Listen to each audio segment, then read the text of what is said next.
Hello and welcome to the special behind-the-screen look at our charity D&D one-shot, the Baskian Guise. Today, I sit down with our Almighty DM Angus to discuss his D&D beginnings, things he's discovered as a DM, and hopefully get a sneak peek into what the players will have in store for them. So without any further ado, welcome Angus. Thank you very much. It's good to be here. You I'm excited to answer some questions. Oh Excited? yeah, sure.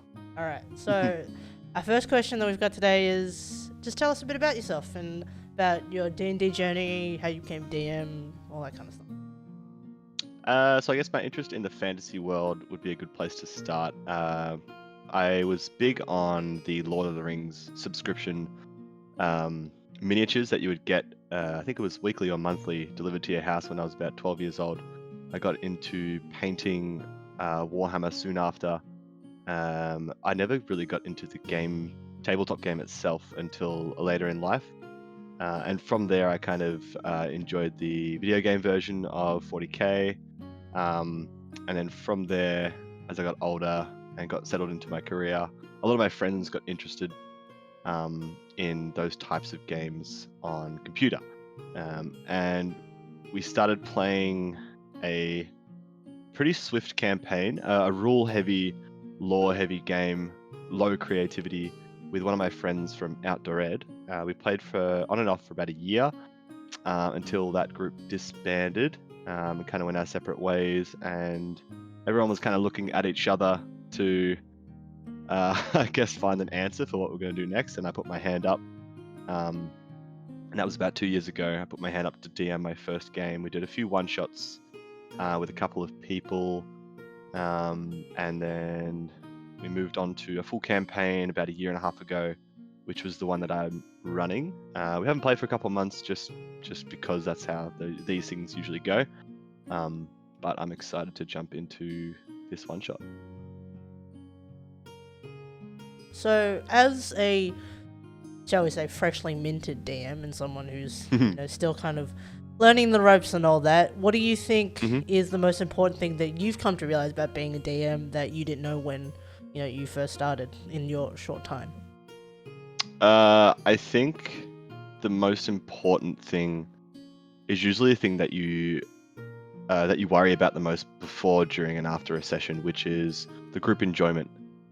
Anytime that I'm involved with people in a social setting, I always look to see how others are enjoying themselves, and I found that it was heightened during D&D, as I was the one kind of driving the train down the non-linear track, as it were.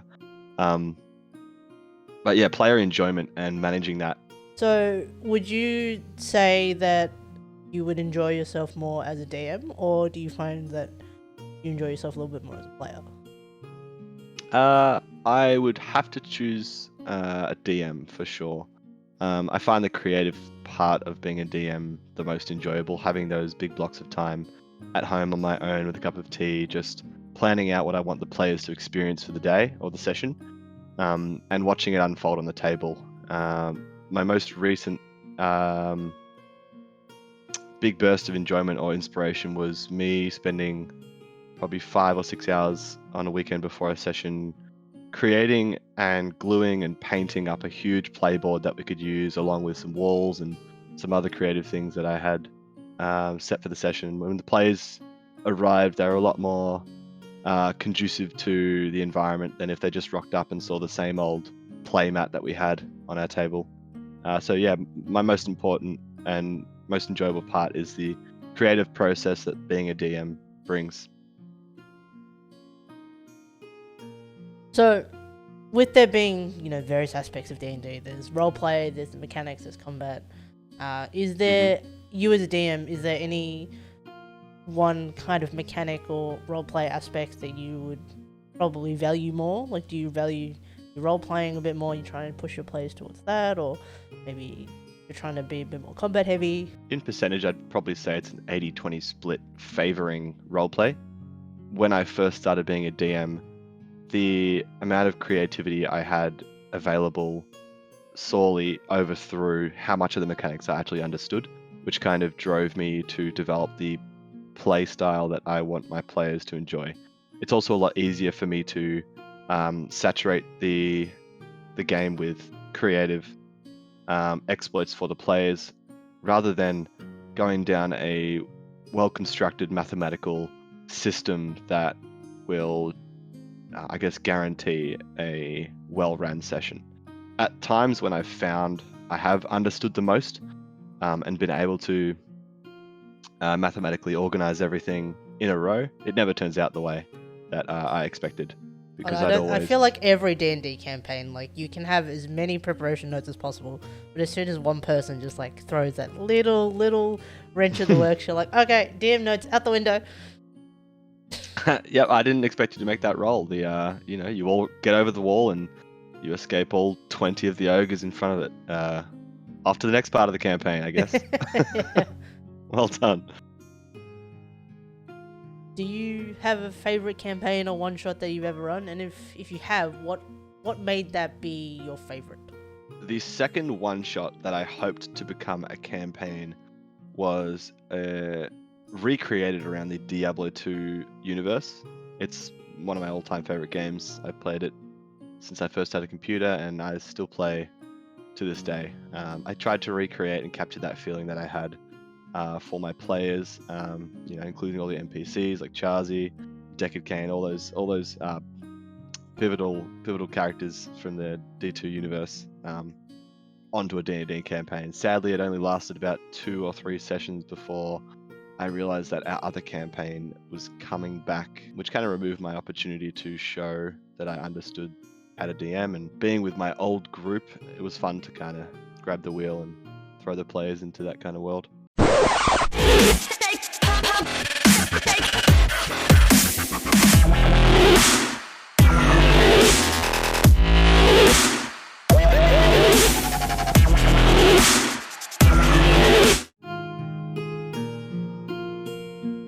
So, obviously without revealing too much, because I am one of your players and you don't want to ruin anything, to prepare our viewers for tuning in, can you share with us a little bit on what us as players are going to be preparing us on? Sure. I can rock us through the setting, like the physical representation of the campaign. And if you like, I could probably read out some of the preparation that the players are going to have to be involved in. But we'll start with the setting, because I'm, enjoyment heavy, and I have trouble with remembering rules and specifics. I'm just going to read from the information that I've given the players, if that's all right with you. Go for it. Pray thee divulge here among the Middle Ages. We're going to be jumping into Central Europe around 1030 AD. A calm midsummer breeze canters over the horizon as it washes your troubles away. Human, elf, dwarf, dragonborn alike join in the crowds to celebrate King Yalbuff's presence among the common people. But you are not a commoner. Paid by any means to join the Royal Guard in hopes of keeping the show on the road, for lack of a better term. Crowds adorned in the efficient local wear of the Baskian people wash over the horizon with faded and torn sections of cloth ranged from dark shiny reds to golds of all colours. You notice the guardsmen surrounding the king's carriage, some on foot, but many on horseback. The air goes thick as the crowd dulls to your senses. Transgression falls in. Exciting. Yeah, I think so. Not very dramatic at all. Oh, we love a little bit of non-drama. Yeah. As for the premise, as a player, or as one of the players, you'll be kind of assigned a role within this environment that's going to allow you to experience what you want from your character and what they have to give for the campaign, and kind of give you a vantage point of where you want to be. So, for example, one of our players, who I shall not name, would like to be involved as high as he can in the military hierarchy, so he can have some kind of, I guess, influence towards the king and his decisions. So he's going to be either next to the king, in front of him, leading the horses, in the vanguard, somewhere involved. With you having a fair few players at your table, what do you feel is the most important thing when it comes to ensuring that your players are enjoying the game? I think I touched on this in your first question regarding to the rules versus like player enjoyment. Which one do I think is more important? And for this campaign, I think what's going to be most important is really defining that 50-50 split between the rules and enjoyment for the players. and not take it so blasé. Considering the reason why we're here and doing this campaign, I think I should be able to, pull my nerd hat on a little bit tighter and organize the behind the scenes so we have a nice clean sequence of events flowing through the session. Also, like, you don't, at the same time, it's player enjoyment, but also viewer enjoyment, because if we're just like super rule heavy and like you can't do this because it stipulates in this part of the player's handbook, blah blah, like viewers aren't gonna want to watch that because it's like, this is kind of boring. But you also don't want it to get so chaotic with not following the rules that everyone's just broken, something like that. Yeah, for sure. I'm going to try and link this to sports just a little bit. If you're playing a sport, you have a referee who's like the DM, and then you have the players who obviously are the players, and then you have a global set of rules that everyone adheres to at all times. And the DM is supposed to police those as best as he can.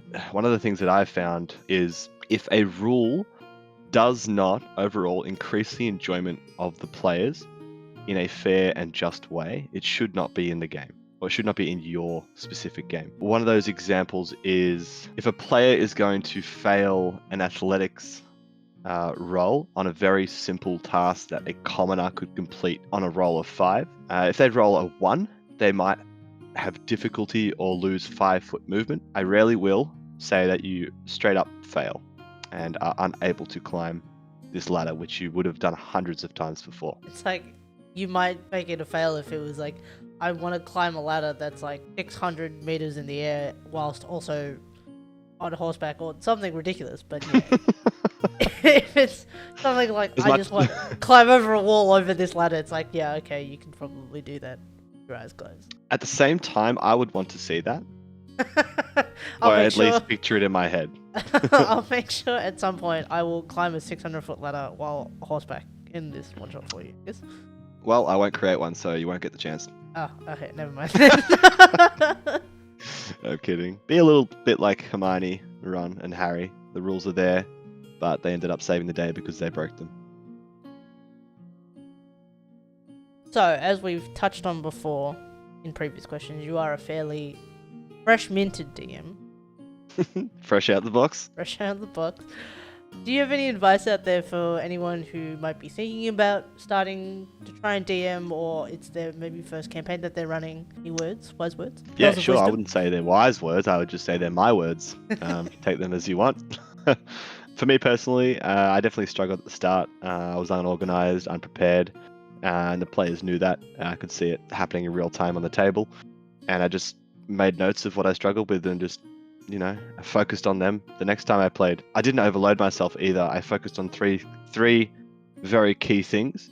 The first one was being strict with the length of the session and the content therein. I think the second thing I focused on was the visuals, which I had a lot of miniatures, which I do love to paint for my players, and playboards, as I mentioned previously in my most recent campaign. And I think the third one was the NPC dialogue. I always had interesting things for the players to involve themselves with the world around them. Any words of encouragement to those who might feel like, I didn't do very well, don't know if I should keep DMing? If you don't think you should DM, you don't have to. Just continue with the campaign that you're with until someone else puts their hand up, or until you can learn a little bit more behind the scenes. I took about a year to DM after I first decided I wanted to. And in that year, I played a lot of campaigns, painted a lot of minis, and I made sure I was ready. I'm not saying that you should take 12 months before you start. You could start with 3 people. You could start with 4 people and just practice. Practice with a pre-constructed. That's a good way to start things off. You can get them at your local game store. You can print some off online. You can get it all for free. If money's a problem, then just make as much as you can with the resources that you have, and use all the free online resources that there are. Browse forums, go on Reddit. There's plenty of help out there. Nobody has to be Critical Role right out of the gate. No way. No. They're paid. They're absolutely. Paid. Also, they have a lot of actor experience and voice acting experience. Just a lot of people helping them. So obviously the whole reason we're putting together this one-shot campaign is we are raising money for the National Breast Cancer Foundation, and participating in their game day campaign. So I could probably go on forever about why people should tune in, watch the stream, and donate, etc., etc. But we want to hear from you as the DM. Why do you think that people should tune into the stream? First and foremost, if you're not familiar with D&D, come and check what it's all about. It's a very community-based type of tabletop game. The longest campaign I know of is 40 plus years on YouTube. There's it's quite a heavy campaign, so they can go from anywhere from one day, which is what we're doing, to 40 years or a lifetime. If you're interested in tabletop games, come and check this out. You might like it.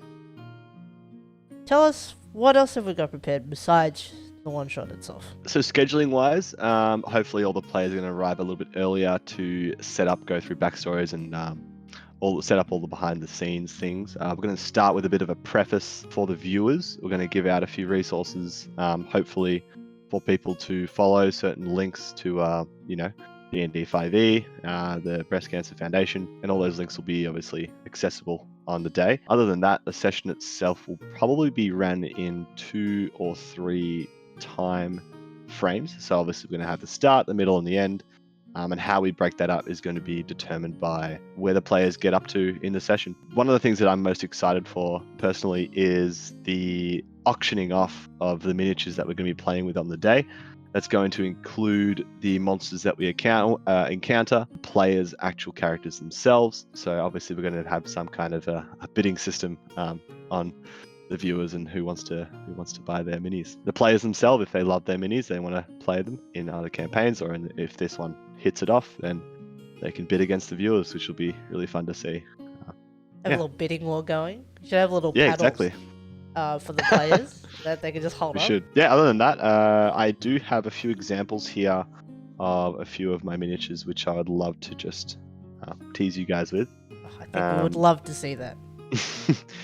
So in 40k, I usually do play the orcs, and I mess around with more of the painting side of things than the actual lore and tabletop gameplay. I know as a DM, it's probably a sin not to say I play the tabletop version, but I do have some different variants of orcs.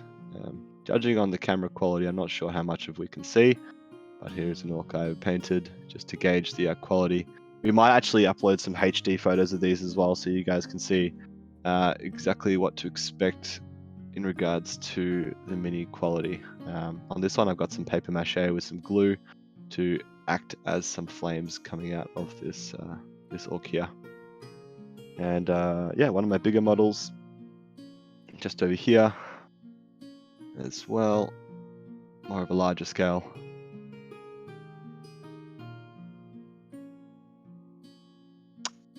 Yeah, so hopefully that entices you guys to look forward to auctioning off with each other the minis on the day. Get your wallets ready and open for some charity, and buy some cool minis that Angus has painted. Well, I think you've given us some pretty good insight on today, and I don't know about anybody watching, but me, as someone who is going to be playing in this campaign one shot, I'm very excited. So I hope that anyone who's watching this video is also excited to watch us delve into the chaos that I'm sure you have prepared for us. Yeah, for sure.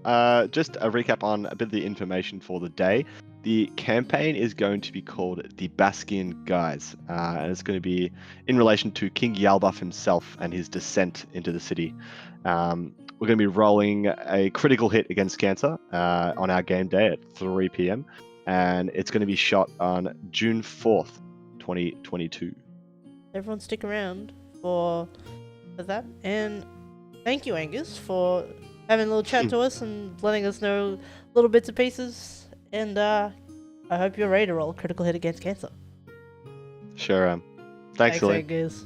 Well, I hope you all learned a few things, and are super excited for this one, because I know I definitely am. Thank you again to Angus for taking the time to sit down with us and let us get to know him a little better. As mentioned, there will be character minis of each player's character, personally hand-painted by Angus himself, up for grabs, with all the proceeds directly going towards our game day campaign. So even if you don't really know much about us, but just like collecting cool and expertly painted D&D minis, then come grab one. The Baskian Guise will be streamed live on Twitch Saturday, June 4th from 3 p.m. onwards at twitch.tv/Bobsby. Links will be down below, with all proceeds donated throughout the stream going directly towards the National Breast Cancer Foundation. The NBCF Game Day campaign is on a quest for 0 deaths by 2030. 1 in 7 women and 1 in 729 men will be diagnosed with breast cancer in their lifetime, with a whopping 20,030 Australians to be diagnosed in 2022. Your contribution, no matter how big or how small, directly impacts the research conducted and the scientific breakthroughs that have been made to change the future for those impacted by breast cancer. So thank you again for watching and supporting. I hope you'll join us for this epic adventure and roll a critical hit against cancer.